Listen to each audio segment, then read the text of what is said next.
Pessoal, tudo bem com vocês? Nós estamos aí estudando os PETs. PETs são os planos de estudos tutorados. Esse é o PET 3 da semana 4. A disciplina é filosofia. Na série é o terceiro ano do ensino médio. Eu sou o professor Patrick Rocha, um grande prazer estar com vocês. Eu vou pedir para que você curta e se inscreva nesse canal. Então vamos lá estudar? Ok, vamos lá. Semana 4, gente. A teoria política de John Locke. Retomando John Locke, breve biografia. John Locke, 1634-1704, filósofo inglês, era médico e descendia de burgueses comerciantes. Refugiado na Holanda por ter se envolvido com acusados de conspirar contra a coroa, retornou à Inglaterra no mesmo navio em que viajava Guilherme de Orange, símbolo da consolidação da monarquia parlamentar inglesa. Com a obra Dois Tratados sobre o Governo Civil, tornou-se o teórico da Revolução Liberal Inglesa. Suas ideias políticas fecundaram todo o século XVIII, dando fundamento filosófico das revoluções liberais ocorridas na Europa e nas Américas. Estado de natureza e contrato social. Assim como Hobbes e posteriormente Rousseau, Locke partiu da concepção pela qual os indivíduos isolados no estado de natureza unem-se mediante contrato social para constituir a sociedade civil.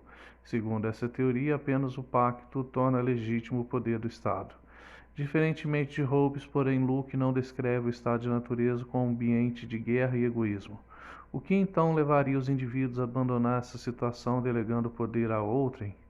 Para Locke, no estado natural, cada um é juiz em causa própria. Portanto, os riscos das paixões e da parcialidade são muito grandes e podem desestabilizar as relações entre os indivíduos.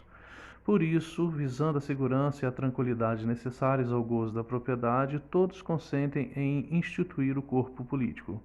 Locke segue a tendência justnaturalista e, nesse sentido, está convencido de que os direitos naturais humanos não desaparecem em consequência desse consentimento, mas subsistem para limitar o poder do Estado. Justifique-se em última instância o direito à insurreição.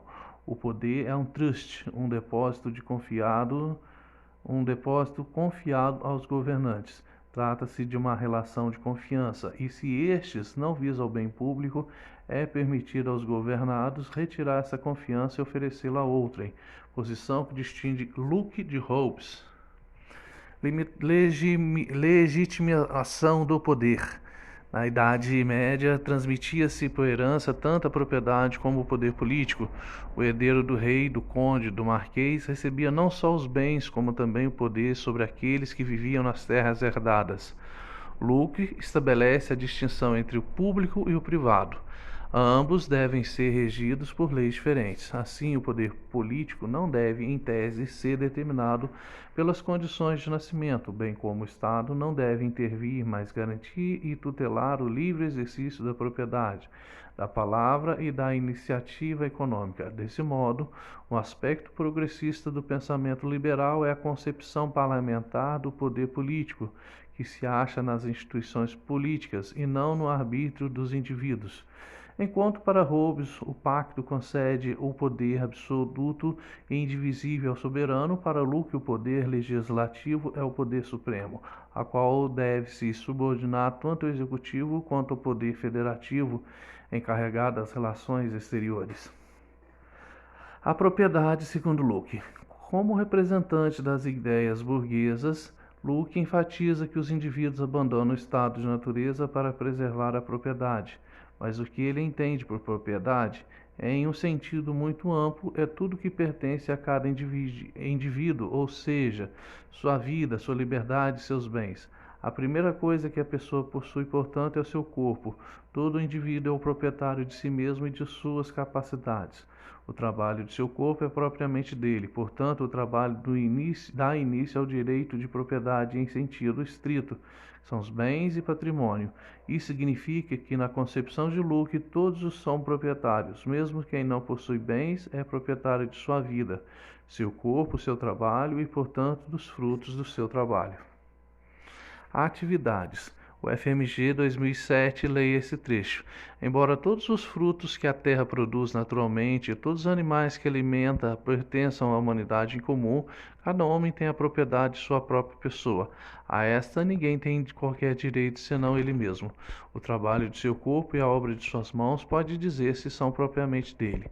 A qualquer coisa que ele retirasse do estado no qual a natureza a deixou, ele misturou o próprio trabalho, acrescentando algo que pretende a ele, e por isso mesmo tornou-se sua propriedade. Retirando-a do estado comum em que a natureza o colocou, anexou-lhe por esse trabalho algo que excluiu do direito comum de outros homens. Luke, segundo o Tratado sobre Governo. Com base na leitura desse trecho e considerando outros conhecimentos sobre o assunto, redija um texto explicando como o justnaturalismo, corrente de que Luke é representante, justifica a norma moral não se deve roubar.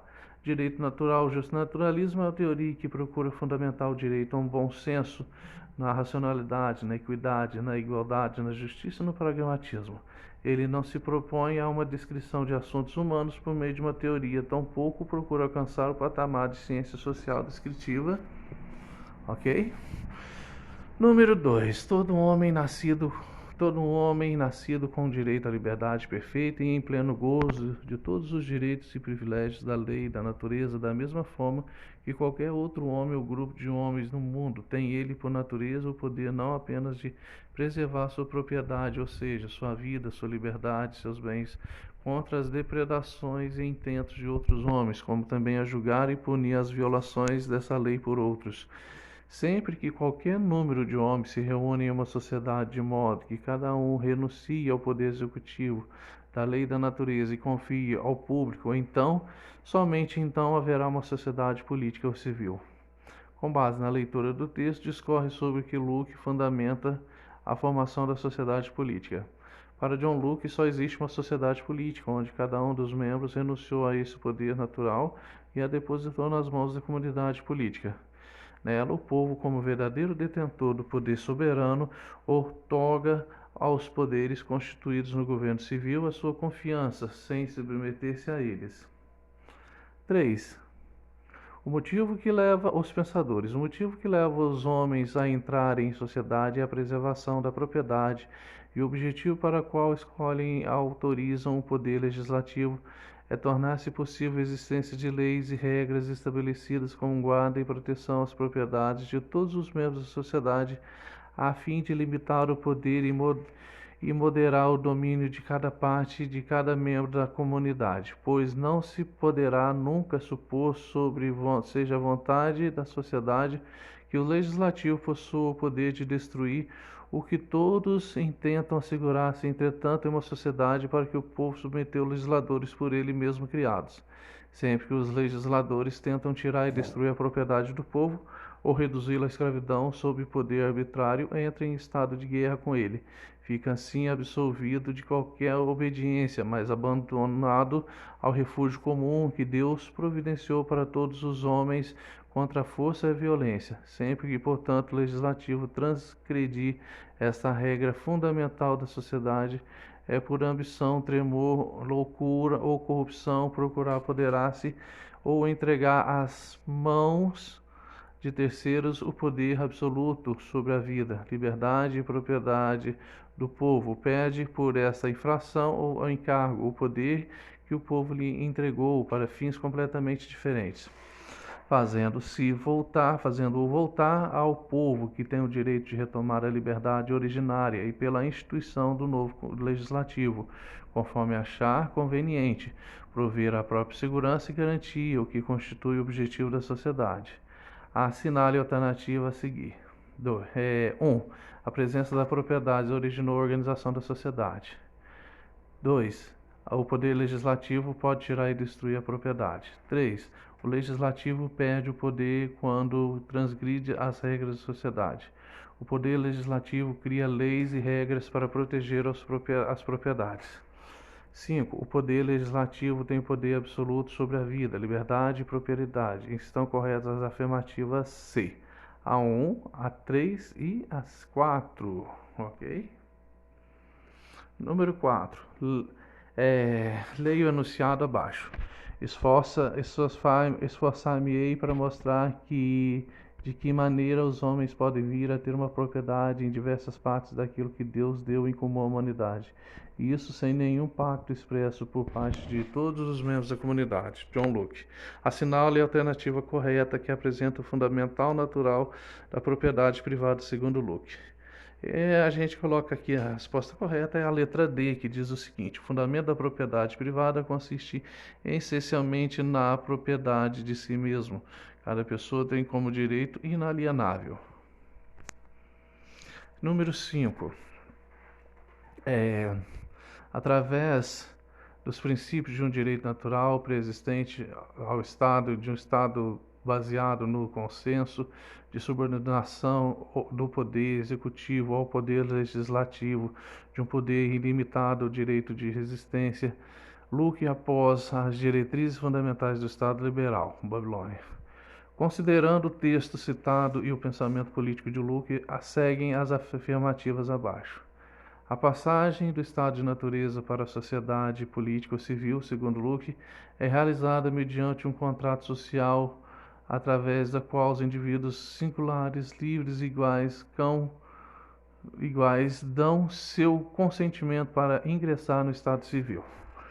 2. O livre consentimento dos indivíduos para formar a sociedade, a proteção dos direitos naturais pelo governo, a subordinação dos poderes, a limitação do poder e o direito à resistência são princípios fundamentais do liberalismo político de Locke. 3. A violação deliberada e sistemática dos direitos naturais e o uso contínuo da força sem amparo legal, segundo Locke, não são suficientes para conferir legitimidade ao direito de resistência, pois o exercício de tal direito causaria a dissolução do Estado civil, em consequência o retorno ao estado de natureza.